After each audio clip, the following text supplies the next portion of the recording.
The honourable member for Saskatoon West. Thank you, Mr. Speaker. You know, as we draw ever closer to the holiday season and the end of the year, there is still no end in sight for public service workers who have been caught up in the boondoggle known as Phoenix. The government has missed its own deadline of October 31st, and there are still 15,000 cases that haven't been resolved. On September 19th, at the Government Operations Committee, the minister said she was confident that October 31st deadline was realistic and that her department was reassured her that it would be met. Now that we are quite along the way past October 31st deadline, the government still hasn't given a new timeline for when they expect the remaining cases to be resolved. According to the last update given by the Deputy Minister, we now know the Phoenix Pay system is behind on 200,000 compensation transactions, the equivalent of 2 months' work.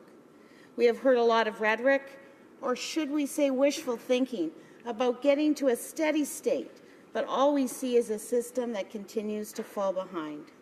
New pay requests are supposed to be met within 20 days, but only 20 to 30% of the service standard is currently being met.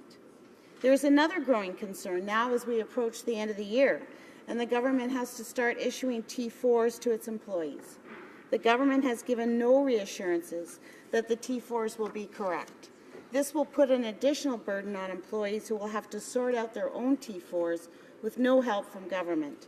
It can only add to the confusion and chaos. Mr. Speaker, this state of affairs is not only troubling and stressful for employees who are not getting paid, it is also an embarrassing fiasco for the minister and this government, who have repeatedly stated that this situation is unacceptable. However, it is unclear what unacceptable means to this minister. It certainly does not mean that hundreds of thousands of employees will finally be paid properly. It doesn't mean that the T4s will be accurate, and it doesn't mean that workers who still show up to work every day will be able to make ends meet, let alone celebrate the holidays. If the minister truly finds this unacceptable, then why doesn't she do something about it? It clearly is not unacceptable enough, because 15,000 cases are still unresolved and new ones are still being logged. I have a suggestion for the minister. Perhaps in solidarity with the employees who are not being paid, she would defer her own salary until the debacle is finally fixed.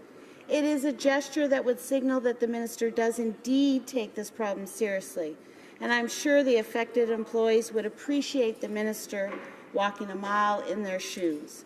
Will the minister do this? The honourable